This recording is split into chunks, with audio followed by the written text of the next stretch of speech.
fingers crossed this will be a seasonal kind of virus. As the temperature warms up in Japan, hopefully it will kind of die off. A year ago, we were all convinced that we knew what was happening with the cruise industry. Looking back, some of these things we did get right and other things we missed the mark by a million miles. One of these videos I've actually had hidden on my channel for the last 9 months. You'll see why. Okay, let's go. The coronavirus has been causing havoc over the entire world, and cruise ships are no different. There's one cruise ship which has confirmed cases of coronavirus within its passengers, and that is the Diamond Princess. So this was when the first ever case of coronavirus was found on a cruise ship. Nobody knew what to do, and the panic in my face there kind of just says, oh, at least this is far away. That's kind of what I was thinking. I have been following the story of a family on board Diamond Princess who are sharing an inside cabin. It is 2 parents and 2 teenage kids who are sharing an inside cabin. These people were the loveliest people ever. They let me use some of their photos for a video, and they shared this inside cabin for weeks, 4 of them. I'm a big fan of inside cabins. They're a great way to save money. I've shared with my parents and my brother when I was a teenager. If you have an inside cabin, you'll normally just shower in there.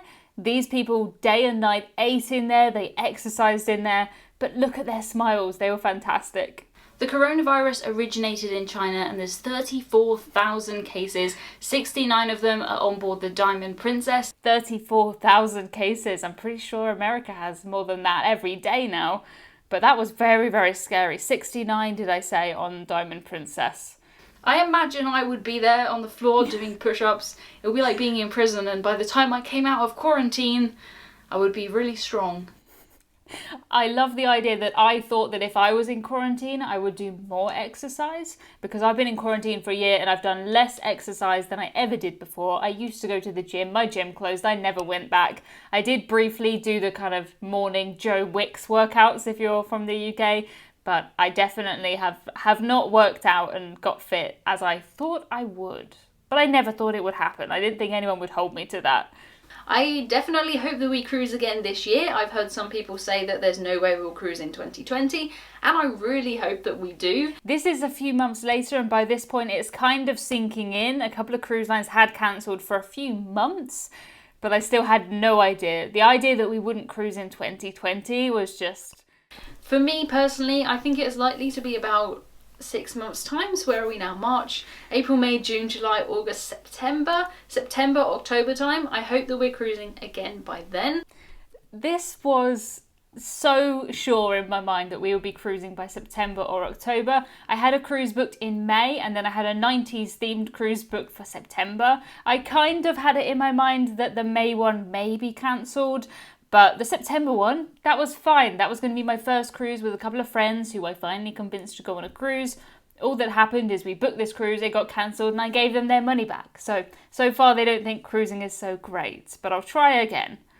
Personally, I think we're just going to push that back every 30 days. We're going to push it another 30 and another 30.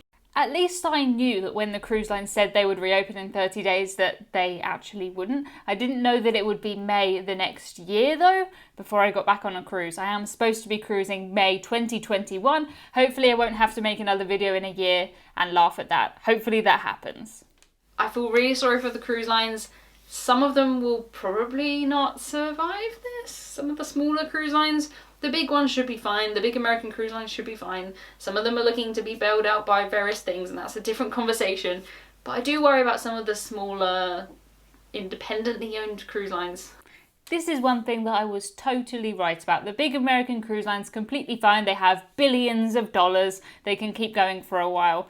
We did lose CMV though, which is one of the cruise lines that I was thinking of when I made this video. It's a smaller British cruise line, or it is no more. They did not survive this outbreak. I'm surprised, to be honest, that we haven't seen more cruise lines go bust, but that's good. Fingers crossed now that won't happen.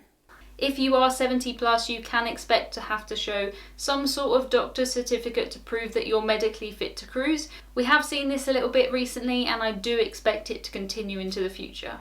This is moving on to when we kind of accepted that coronavirus was going to actually change cruising. We haven't seen any kind of fit to cruise certificates, which they talked about loads at the beginning, probably because of the vaccines that we have now. It's more important for cruise lines to keep coronavirus off. It's basically their priority. At the time, we were kind of thinking, probably just be a thing like the flu, and we'll just make sure that everybody's healthy enough. But that didn't work. It is expected that a higher proportion of guests going forward will want to book balcony cabins or higher grades. This could mean that the price of inside cabins comes down dramatically, or we could see more ships being built that don't have any inside cabins at all. Kind of right. I have just booked an inside cabin for my cruise in May. I'm not right about the fact that the prices will come down though. The prices really haven't come down. We've got a summer season here in the UK and pretty much the prices are the prices. If you want to go on the cruise, you have to pay the price. There's a lot of demand and there's not all that much supply, so prices haven't come down, and I have booked an inside cabin. There was so much talk about never seeing inside cabins again. Thankfully, it's fine. I've booked one. I'm going on a cruise in an inside cabin next month, in theory. Hopefully, I don't want to say in theory. Yes, I'm going on a cruise next month. Embarking a cruise is normally a pretty easy process. You show up at the embarkation day desk, you sign a piece of paper that says that you haven't been unwell in the last 48 hours, and you embark. That, sadly, is going to be a thing of the past. I'm not sure why I said sadly that's a thing of the past, because I think it's going to be so much better now with online check-in on your phone. It's going to be even faster and you're not going to have to stand around with everybody kind of trying to board at the same time. So why I said sadly, I have no idea. I think that's a good thing. Much stricter health screenings are going to be put in place in the future, and temperature scanning is probably going to become a common fixture. I remember before this happened, the only time I'd ever had my temperature scanned on a cruise was when I was in Japan, and they scanned everybody's temperature, and we thought that that was so weird and so cool, and we're all just so used to it now. We used to think that people would maybe get their temperature scanned as they embarked a cruise, but a lot of cruise lines have put temperature scanning machines, so when you walk into the buffet, when you walk into the main restaurant, you'll have your temperature scanned just as standard. It's just a normal part of life now, but it was very, very weird for us back then. We don't know at the moment, but I'm pretty sure that if you take a cruise in a year's time, they're going to be scanning your temperature. There we go, I called it. Absolutely bang on. Genting Cruise Lines have already released what they're going to be doing post-COVID-19, and one of the things that they're doing is that they're removing self-service buffets. I think we can expect this to happen across a lot of cruise lines.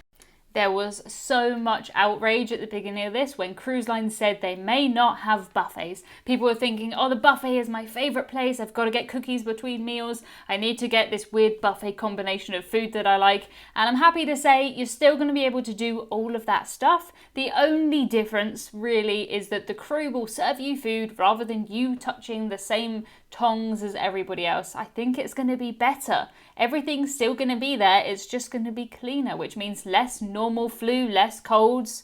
Sounds good to me. I'm still going to be in the buffet all the time.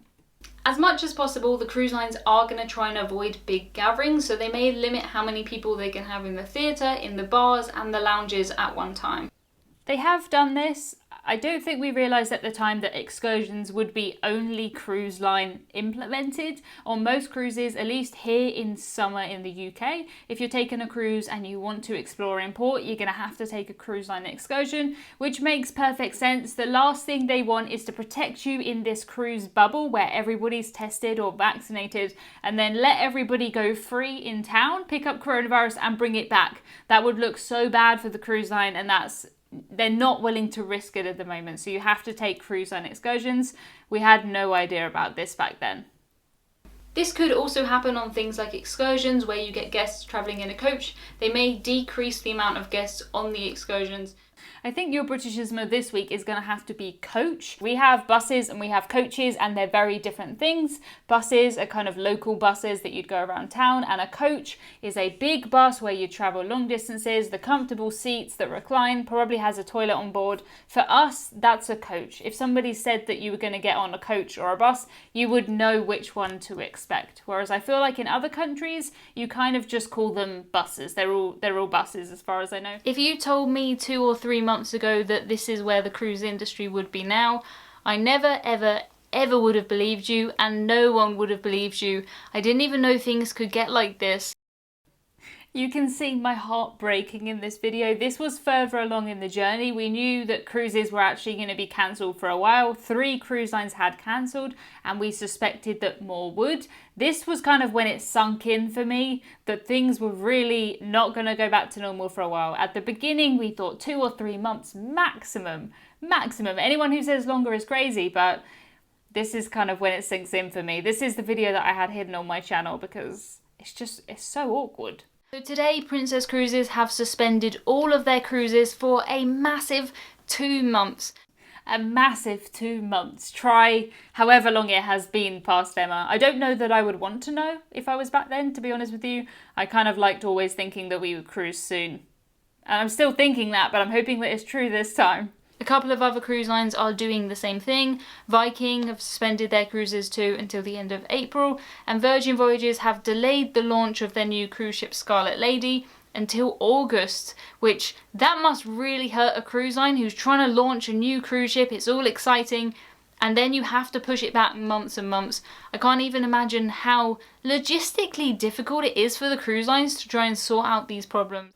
Yeah, so this was the worst time for Virgin Voyages. Virgin Voyages planned to launch a cruise line just as the pandemic hit. I got on board for a press event a couple of days before everything shut down. I was one of the last people on board. Scarlet Lady is doing a season from the UK this summer, which is really cool. The prices of these voyages are so much more in line with what I think that cruise is worth. My review was kind of confused. I didn't know who would pay this price for this cruise line, but I'm happy to say now the prices have come down to kind of where I think that they should be, and it's a quirky alternative for sure. It's a quirky alternative to the mainstream cruise lines, so give it a go and let me know.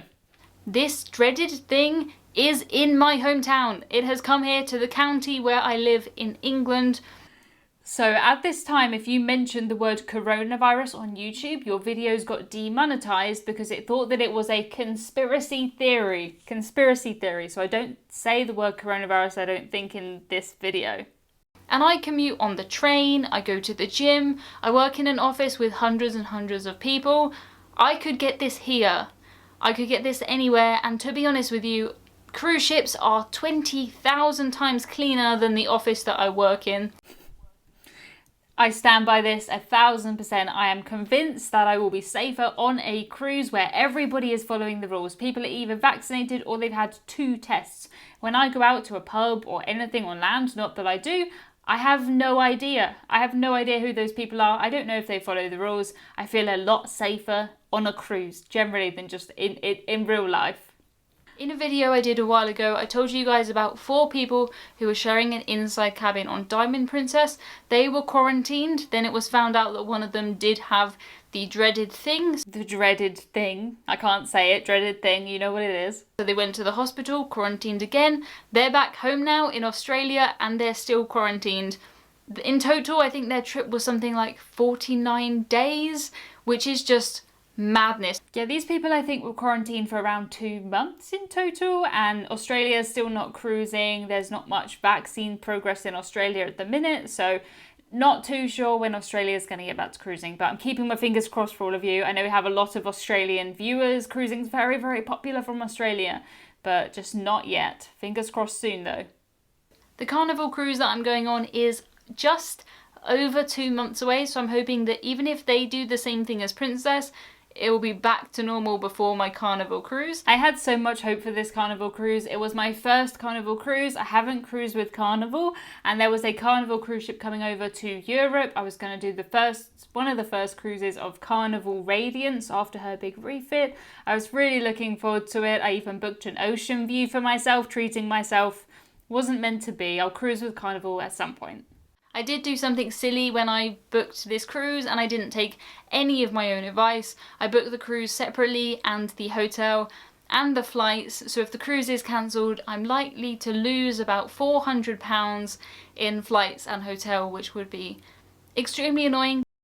Oops, and I knew that that was a less than ideal thing to do, but I didn't know that everybody was going to cancel cruises. I now work with an agent, so if you're from the UK and you do want to book a cruise and flights and everything like that, you can do that on emmacruises.com.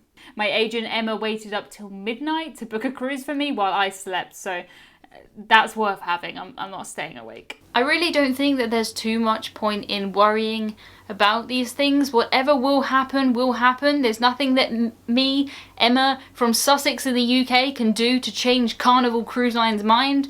If they want to cancel my cruise, they're gonna cancel my cruise. If they don't cancel my cruise, I'm gonna go on my cruise. I like my attitude here. I have the same attitude. If they want to cancel it, then I won't go. If they don't want to cancel it, then I will go on the cruise. I trust the cruise lines. I stand by me. I stand by my opinion, yeah. Right. Now that you know what we thought cruising would be like, you need to watch this video next. This video talks about the cruise that I've just booked and why I'm happy to cruise on a cruise line that doesn't require vaccines. Watch that next.